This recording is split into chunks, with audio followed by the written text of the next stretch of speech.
தாம்பரம் அடுத்த அனகாபுத்தூரில் வீடுகள் இடிக்கப்பட்டு வரும் நிலையில் அங்கு வசித்த மக்கள் சத்தியம் தொலைக்காட்சியிடம் தங்களது ஆதங்கத்தை கொட்டி தீர்த்துள்ளனர்.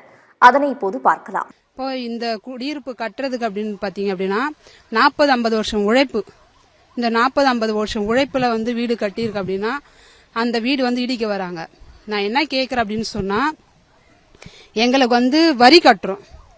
அப்ப இந்த வரி கட்டும் போதே நீங்க வரி கட்டாதீங்க, இது ஆத்த ஒட்டி இருக்கு, நாங்க இதை எடுக்க போறோம் அப்படின்னு சொல்லி அப்பவே அறிவிப்பு கொடுத்துருக்கணும். பள்ளிக்கூடத்துல சேர்த்துறோம் பிள்ளைங்களை, தனியார் ஸ்கூல்ல சேர்த்துறோம், கவர்மெண்ட் ஸ்கூல்ல சேர்த்திருக்கோம். பிள்ளைங்க முதல் தலைமுறை பட்டதாரிங்க படிக்கிறவங்க இருக்கிறாங்க. இப்ப அவங்களோட வாழ்வாதாரம், எங்களோட வாழ்வாதாரம் எல்லாமே போயிட்டு இருக்கு. இல்லாத ஏழைங்களை எத்தனை நாள் ஏமாத்துவீங்க? கோர்ட்டு ஒருத்தவங்க மதிக்காத அரசியல்வாதிங்க இருக்கிறாங்க, முதலாளிங்க இருக்கிறாங்க.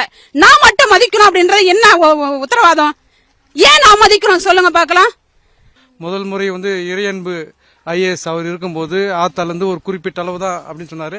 இதை தாண்டி நீங்க மக்கள் எல்லாம் வீடு கட்டிக்கலாம் அப்படின்னு வாய் வழியா சொன்னாரு.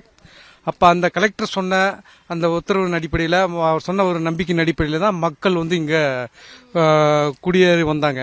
ரெண்டாவது முறை அளக்கும் போது இதை விட தாண்டி அந்த பஸ் ஸ்டாண்ட் வரைக்கும் வளர்க்குறாங்க. இதுவரை பஸ் ஸ்டாண்டே அப்படின்னு பார்த்தா பஸ் ஸ்டாண்ட்ல கூட அது இதுல தான் இருக்குது, ஆக்கிரமிப்புல தான் இருக்குது. அப்ப பஸ் ஸ்டாண்ட் இடிப்பாங்களா? கர்ப்பிணி பெண் இங்க உட்கார்ந்துருந்தாங்க, ஒரு கர்ப்பிணி பெண் அம்மா. அந்த அம்மாவை 4வது மாடி வீடு கொடுத்தா அவங்க ஏறி 4 வாட்டி இறங்க முடியுமா? வயசானவங்க இறங்க முடியுமா?